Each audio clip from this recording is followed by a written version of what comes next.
Hayırlı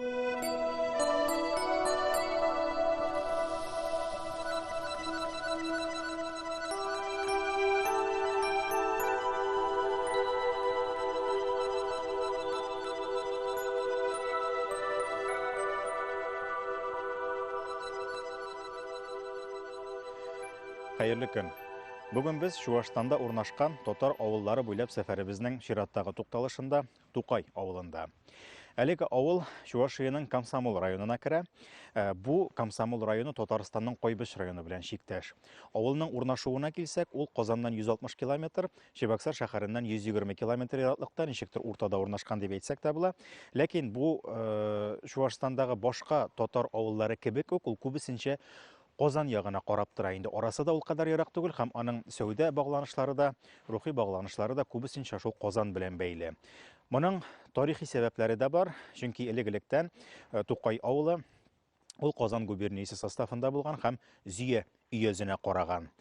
Бүгенге тапшыруда без инде алдагыларында гадәтләнгәнчә әлеге авылның бер үзенчәлеген табарга тырышырбыз һәм ул икътисад белән дә, сәүдә белән дә бәйле булмаячак. Тукай авылының әйтик инде үзенең бер яшәешенең асылы ул дин, нигез буларак, бу тормышның нигезе буларак дин һәм биредәге инде Рәсәйдә бердән-бер булган мәхәллә системасы эшләүдә.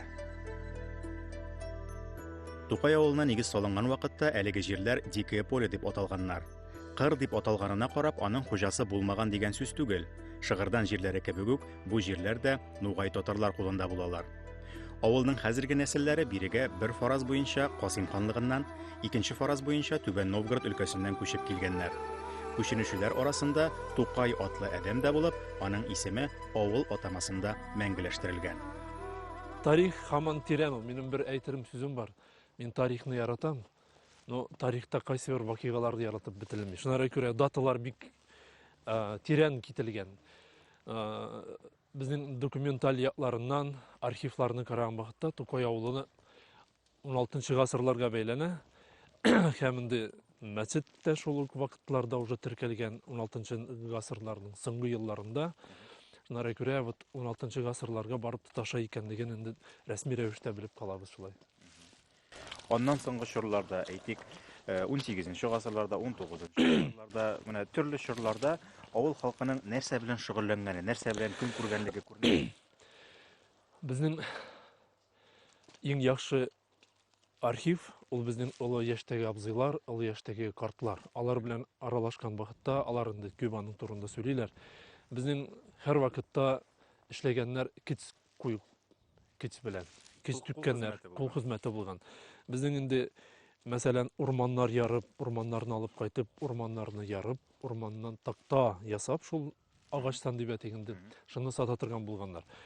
Һәр вакытта бездә җиребез күп булмаган, җирләребез инде әз, җир ише белән эшләнелмәгән, но мал-туарлар тотып, һәр вакытта безнең инде әзме-күпме сәүдә эшләре дә бар. Һәм инде ул күренә бу соңгы елларда да безнең менә хәзер мәктәпне укып бетерүгә балалар инде уже нәрсәчеләр, әтиәниләре белән авылдашларга карап сәүдә эшләренә бирешәләр. Алалар, саталар, күбрәк инде мал-туарлар белән, ит эшләре белән шөгыльләнәләр. Шуңа күрә бездә ит эшендә дә бит кич куат кирәк инде. Баш кына түгел, күтәрергә кирәк, алып кайтырга кирәк, сөйләшергә кирәк. Шуңа күрә һәр вакытта кич куат белән эшләгәннәр. Тукайның бүгенгесенә килсәк, ул иң тиз үсеп килүче татар авылларының берсе булып тора. Халык саны арту кемнеңдер күчеп килүе хисабына түгел, ә авылдагы туучылар саны үлүчеләр санына караганда 2, ә кайбер елларда 3 мәртәбә артык булуда. Хәзрәт әйткәнчә, авылдан китеп шәһәрдә төпләнүче яшьләр бик сирәк. Шуңа күрә Тукайда ел сайын дистәләп яңа йорт калкып чыга. Тукайның аның ничек дип әйтгәндә, Тукай авылы хисапларына бәйләгәннән дә кергән вакытыбызда минем үземнең шәхси күрешем генә түгел инде безнең күтәрелүебезнең сәбәпләре шул ук җегетләребез нәрсәшәделәр элекке булган бабайлардан, аталардан булган сәүдә эшләрен ул бит инде беләсез вакытта колхоз чырлары күбрәк бит инде колхозда эшләйделәр һәм колхозда эшләмәгәннәр шабаш Afriкага бара иделәр, төрле регионнарга, төрлеләр урыннарга. Һәм аларның каннарында шул сәүдә эшләре булганлыктан, алар шул сәүдә эшен киридән тартып алып, шул сәүдә белән дәвам иттеләр. Җирләрне ишәттеләр, менә колхоз җирләре кая киттеләр? Безнең бит инде колхоз җирләре таралды. Колхоз җирләре таралгачтан безнең инде иҗтимагый киңәшмә дигән, общественный совет дигән бик матур авылыбызның бер күркәме бар. Анда авыл өчен битараф булмаган җегетләр, апалар, абзыйлар, гомум булар барысы да җыелып, нәрсәчеләр авылыбызның киләчәге турысында уйлыйлар. Шул вакытта авылыбызның колхозы таралгачтан соң, әлбәттә, колхоздагы булган биналарын, андагы урыннарын алып кала алмасак та мәчетнең өстенә, ләкин шул общественный совет белән бергәләшеп җирләрен безнең авылда бердән-бер юридическое лицо дип әйтгәндә бер урын ул авылга, именно авылның үзенә бәйле булган, ул да булса безнең мәчетебез, мәхәллә, приход. Һәм инде нәрсәшәдик, шул общественный совет җегетләр белән киңәш корып, әлбәттә, аксакаллар белән нәрсәшәдегендә шул авылыбызның җирләрен мәчеткә теркәп куйдык. Һәм инде шул мәчеткә теркәп куйгачтан халыкка үзләренең пайларын бөтенесен. Мәсәлән, күп җирләрдә бит колхоз таралгачтан соң кемнәр колхозда эшләүчеләргә генә бирелде. Ама бит колхоз бит ясалган вакытта бөтенесенең кете белән ясалды. Кемнең аты бирелде, кемнең җире бирелде, кемнең тегермәне бирелде. Туздыргачтан бер-ике кешегә генә бирелергә ул гаделлек түгел бит ул. Дөньяның бит таҗы дип әйтик, гаделлек. Шунара күрә ул гаделлек булсын өчен авылга мәчетебезгә теркәп куйгачтан шул җирне бөтенесенә гаделсә, кемнәрендә яши, кем йортлары бар, барысына да әлбәттә күп түгел 60-ар сотыйбыз аларга бүлеп биреп, үзләренең киң күремнәрен Аллага шөкер шулай алып баралар. Бүгенге көндә Тукайдагы кебек авылның барлык яшәешен көйләп бара торган мәхәллә бары тик фин татарларында гына бар. Һәм әлеге мәхәллә акча җыеп, аны нинди эшкә тотарга кирәклеген генә билгеләп утыра дип уйламагыз. Шул ук күмәк хуҗалыктан калган җирләрне бүлгән вакытта да гадел булсын өчен мәхәллә белән җыелышып җирәбә сикертәләр. Без хәзер махсус Тукай авылыннан читкәрәк чыктык. Без аның ни дәрәҗәдә зур авыл икәнлеген һәм ни дәрәҗәдә киңәеп барып, менә монда фонда күренеп торган Чуваш авылына, Шурашык дигән авылга инде килеп җиткәнен күрсәтү максат монда. Авылларның үзенчәлекләре турында әйтәбез икән, ул үзенчәлекләр тик торганнан гына барлыкка килмәгән, аларның тарихи нигезләре, тарихи шартлары бар. Тукайга бәйле рәвештә карыйбыз икән, ул җир юклык, җир җитмәү. Халык саны күп, менә бүгенге көндә монда 1500 кеше яши, 500 ләп хуҗалыгы бар бу авылның, ләкин шушы авылның нибары 645 гектар җире генә бар. Бу авыл өчен әлбәттә ул җитми. Бу элегректән шулай булган. Һәм шуңа күрә дә Тукай авылы халкы электән авылдан читкә чыгып эшли торган булган. Хәтта колхозлар булган очракта да әле авыл халкына җитәрлек эш белән тәэмин итә алмаган ул күмәк хуҗалыклар. Шуңа күрә ул совет чорында аларның читкә чыгуы, сәүдә белән шөгыльләнүе, инде ул вакыттагы теге сәүдә белән эш итүчеләрне спекулянт дип атыйлармы, атамыйлармы, бер теге игътибарда бирмәгәннәр, эшләргә кирәк, тормышап барырга кирәк. Ул вакытта да йөргәннәр, һәм хәзер инде бигрәк тә йөриләр, чөнки заманалар җиңеләйде, иркенәйде дип әйтәбез инде. Шуңа күрә перестройка дип әйтәбез бит инде, үзгәртеп кору вакытында Тукай авылы халкы бу яңа базар мөнәсәбәтләренә аеруча да әзер булып чыга. Тукай халкы базар мөнәсәбәтләренә әзер булу гына түгел, аларның рәсмиләштерүен көтеп алган дисәк тә ялгышмабыз. Соңгы 100 ел эчендә генә дә 2 мәртәбә үскән әлеге авыл әйтерсеңлә гел басылып, җиң сызганып эшли алмыйча интеккән. Соңгы елларны гына алсак та, 2000 елда авылның 358 хуҗалыгы булса, 2008 елга бу сан 492-гә җитә. Шул ук вакытта халыкның матди ягы да ныгый төшә. Беләсез, бу бинаны ясаган вакытта да чыгымнар бик күп кирәк иде. Без буның чыгымына, мәсәлән, авылда бер 2 этмәтик ясарга булдыра идек. Ләкин безнең аксакаллар бар иде шунда, әлдә бар Аллага шөкер, алар әйтәләр, давайгыз безгә вот мәчетләрне тутыра торган бер урын булсын. Мәхәллә йорты булсын. Мәхәллә йортында мәдрәсә булсын. Мәдрәсәләрдә кайнап торсыннар балалары, апалары, башка эшләре шунда мәхәллә йорты булып, шунда общественный советы булсын дип, аларның киңәшләре буенча шулай без инде нәрсәшәдек, шундай мәхәллә йортылды. 12 елда нигез ташы салынды. Мәчетебезгә 20 ел вакытыбызда, яңа бинасында инде, яңа бинасының 20 ел вакытында мәчетенең. Һәм шулай иттереп Başladık mahalle yırtın yasarga. Mında elbette buluştuklarımız buldu. Mahalle yırtın yasagan vakıtta neşik diyet ekindi. Başka tebetlerden. Ve lakin 99%'ın diyetsek de bola avul jirligi kimi 50 sum, kimi 500, kimi 5000, kimi 50 bin şulay birip jıyılıp şulay kürken bina Tokay mahallesi yasap çıkıldı Allah'a şükür. Мәхәллә йортында авылның һәр баласы диярлек башлангыч дини белем ала. Ял көннәрендә аларга өлкәннәр дә кушыла. Биредә укыту процессы җитди оештырылуга карамастан, укырга йөрүче балалардан намазга басуны таләп итү юк. Бары тик аңлату, барлык хәрәкәтләрен, намаз тәртибен өйрәтү, ә шәкертнең үз нияте белән намазга килүе Аллаһ Тәгалә ихтыярында. İslam bitinde yol. Mesela sizin de bir tapşırığınız yol. Yolçıl. Biz barımızda yolçular. Bu turmuşta barımızda yolçu.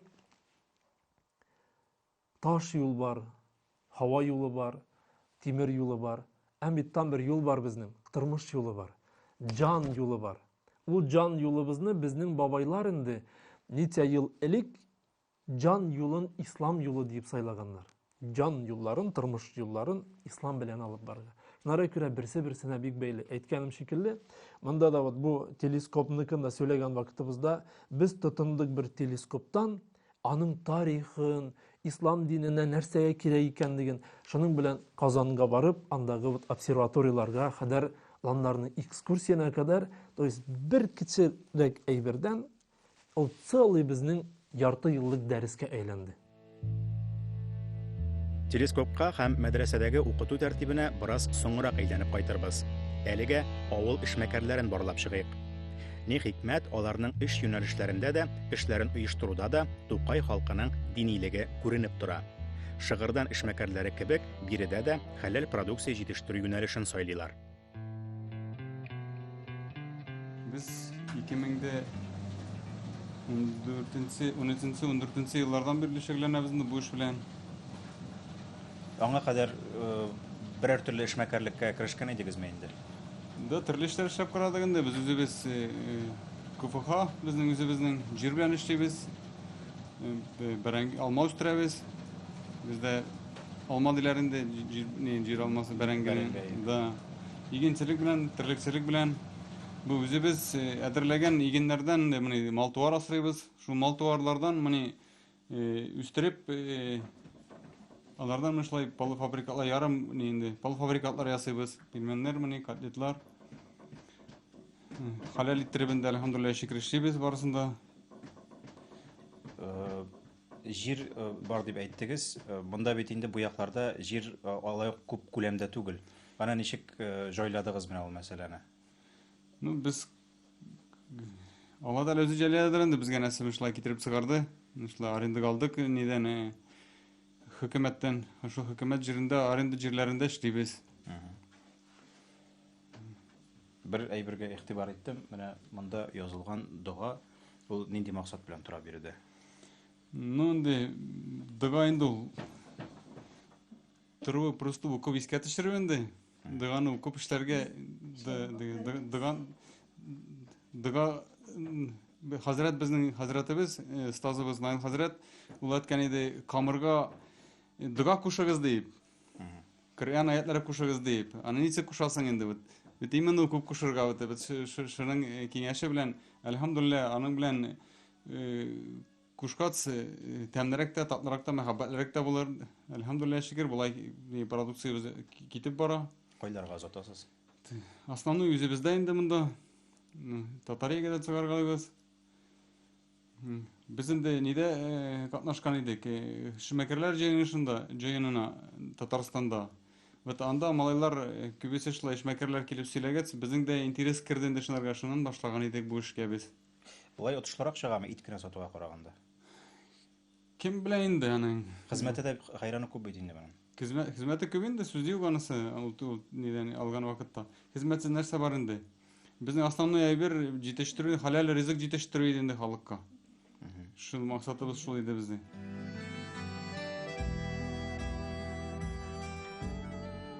Мондый эшмәкәрләр Тукайда байтак билгеле.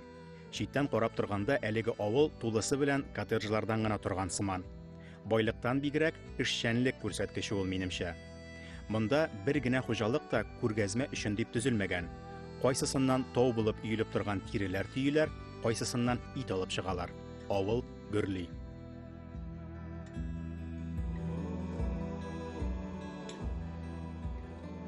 Авылга мал кайта җәмәгать. Бу ике машина әле генә килеп туктады һәм без инде менә бүген күп төшереп йөрибез. Без шушындый машиналарны инде бер 10-15 не күргәнбездер. Гел кайтып торалар, мал туар ташып торалар. Егетләр эштә, хезмәттә. Һәм әгәр дә сез юлда йөргән вакытта менә шушындыйрак биек тимер бортлар белән эшләнгән машиналарны күрәсез икән, 98% очракта ул нәкъ менә шушы як егетләренең эшмәкәрлек мәшәкатьләре белән йөргән вакытлары булар. Инде Тукай авылында тагын нәрсәгә игътибар юнәлтәсе килә? Менә бу урамда аеруча ачык күренә ул һәрбер йорт каршысында диярлек тизеп куелган төзелеш материаллары саклана. Аларның түбәсенә тыгып куйганнар. Инде менә шушы бер 2-3 ел эчендә бу йортларның хуҗалары җайлап кына кайсы вакытта кирпичен, кайсы вакытта тактасын алып кайтып әзерләнә торалар. Бу ни дигән сүз? Менә шушы якын арада киләсе елгадыр бәлкем бу карап торышка бик әйбәт һәм таза булып торган йортлар нигезенә кадәр сүтеләчәк һәм алар урынына җәй дәвамында өр-яңа йортлар калкып чыгачак дигән сүз.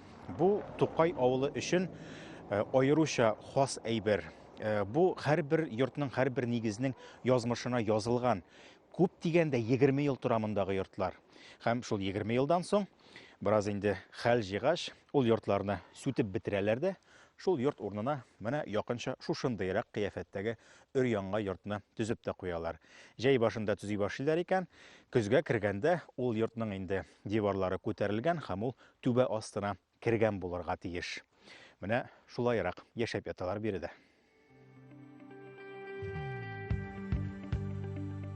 Инде менә шушындый тормыш шартларында бай шәһәрләрдәгечә йортларда яшәгән балаларның мәдрәсәгә йөргәннәрен күз алдына китерегез. Баланы алдалап булмый. Әгәр дә ул бу гамәлнең кирәклегенә, мәхәллә йортында аны көтеп торганнарына ышанмаса, кем генә, ничек кенә итеп үгетләсә дә, йөрүенең мәгънәсе булмаячак. Ләкин мәхәллә монысын да алдан уйлап куйган. Ничек аны кирәк кызыксындырырга дигәнлектән, әлбәттә, ул сорауларныкы, балаларыбызныкын мәдрәсәләргә китергән вакытта баядагы сорауныкын каулап җибәреп тә була. Элек шундый метод булган әйткәннәр, мәдрәсәгә китергәчтән ите безнеке, ите сезнеке хәзрәт бу, әсвәге безнеке дип әйткәннәр. То есть баланы шундый рәвештә җибәрелгәннәр. Ну хәзер заманалар үзгәрде. Мәсәлән, бу биналарның да иң беренче шундый матур рәвештә ясавыбызның максатлары, чтоб ул бу бина балаларның йортларыннан да матуррак булсын. Мәсәлән, монда килгән вакытында алар монда хушланып килсеннәр. Шул мәхәллә йортында, мәсәлән, безнең спорт уеннарыбыз бар. Күргәнегез бар да, тахарат ала торган урыннарыбыз бигрәк чиста иттереп ясалган. Аларны иң беренче кешенең көндәлек рәвешеннән кызыксындыру ягыннан. Һәм монда килгән сайын аларга кайнар азык белән без аларны, то есть именно вот анда боткалар белән фәлән түгел, ничек дип әйтгәндә, урысча әйткән вакытта закускалар белән аларны кызыксындырып, кичерәк кофелар белән, шунда янында кичерәк пироглар белән аларны кызыксындырып, монда күбрәк әлеге вакытыбызда аларга әйтәбез. Сез намаз укыгыз, но әле пока хәрәкәтләреңне рәнегез. Үсеп җиткәчтән аңларсыз намазның ни кирәклеген. Шундый формада, шундый рәвештә ланнарыбызның кызыксындыруларын алып барыла. Ансыз ланнарны кызыксындырмыйсак, элекке, мәсәлән, бит анда беребездә вазның копейкасы белән йөрмибез хәзер. Хәзер инде Вестасы чыкты, Грандасы чыкты, башка төрлеше. Үсеп бараны аның исеме шул ук ваз. А вот маркалар үзгәрде. Шуның кебек безнең дә динебез бер, әмма рәвешләрен матурайтырга безгә инде әлбәттә хәзрәтләрдән тора. Аны инде хәзрәтләр бергәләшеп, җайын фикерләрен уйланып бергәләшеп, мәктәптәге укытучылар белән киңәш итеп эшләргә кирәк әлбәттә буларны. Чөнки ул мәктәптәге булган укытучыларыбыз безнең, алар көндә ничек мәгариф бүлемендә эшләгән кешеләр. Алар беләләр аны. Менә сезгә нибары 1800 елда оешкан Тукай мәхәлләсенең үсеше. Дөрестән дә, авылда рәсми рәвештә беренче мәчет шул чорда гына төзелә. Аңа кадәр мәхәлләдә ирләр саны 200-гә тулмау сәбәпле Тукай Урмай авылы мәхәлләсенә караган. Ләкин Тукайда беренче гарәп теле дәресләрен укыта башлау 1790 елда ук теркәлгән. Авыл халкы электән дини белемгә омтылган. Бүген дә көтелмәгән өлкәләрдән мәгълүмат китереп, бу юнәлешкә кызыксыну уята беләләр биредә. Шуның белән шөгыльләнгәнне аны безнең хәзрәтләр дә беләләрдер күбесе дип әйтәбез инде. Мәсәлән, Ибнул Хайсам дигән бик именно вот шул аләтләрдән берсен китереп чыгарган әйбер. Мәсәлән, бер бала сораган иде. Үземнең балам сораган иде. Әтәй дип әтә фотоаппарат каян килеп чыккан аның. Миндә действительно баланың бит аларның разумнары ачык, безнеке генә ул хәзер стандартларга кирип биткән. Ул бала сорап бирде миңа шулай. Каян килеп чыккан? Мин эзләргә тотындым. Вот фотоаппаратның сүзе, вот камера сүзе. Оказывается, камера дигән сүз гарәп теленнән алынган. Ай, ул бит Ибнул Хайсам хәзрәтләре дә нәселешләде. Ул бит инженер иде. Айны карый иде һәр вакытта. Аның аләтенә соңыннан сүз исем бирде камер, әл-камер. Ай. Вот безнең дә инде кулланган телефоннарыбызда, фотоаппаратларыбызда бөтенесе камера. Простой бер сүз, аның тарихы бик тирән икән. То есть барысы да бәйле безнең шул дин әһелләренең эшләүләренә. Мәсәлән, шул Ибн Хайсамның тарихын карасагыз, аларга әйтәләр, ничек отец оптики дип. Иң беренче шуны китереп чыгаручы кешеләрдән берсе була.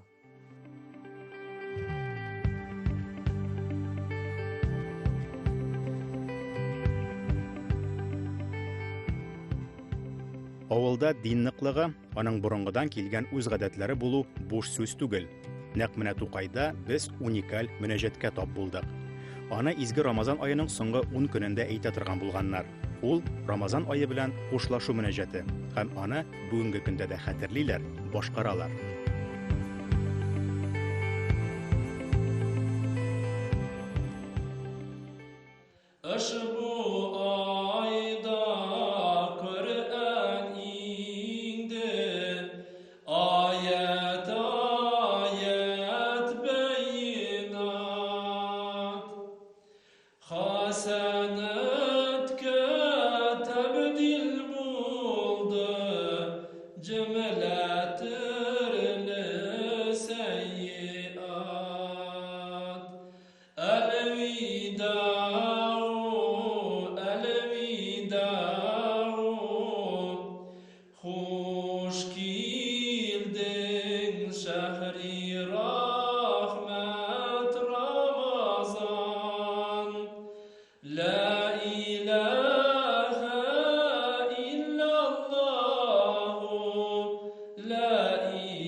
Авылның үзенчәлекле яклары байтак саналды.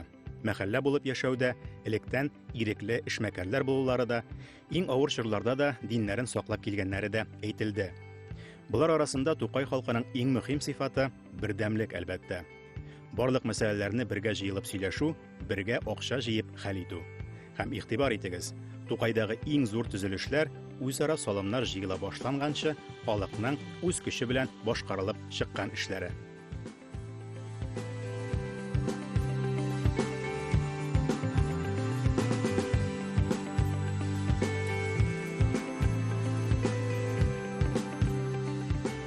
Шулай итеп, сәфәребезнең тагын бер көне ахырына якынлашты. Берни шәптә булмый җәмәгать, кыш айларында көн аеруча кыска шул.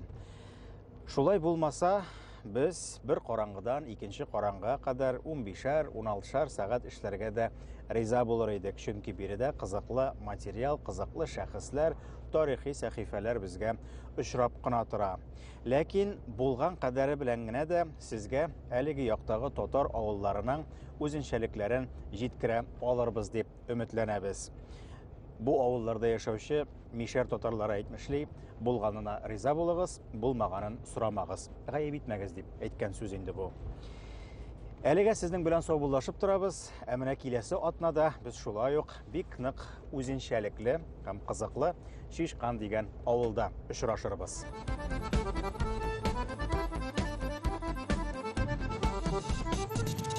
Кандай күзләр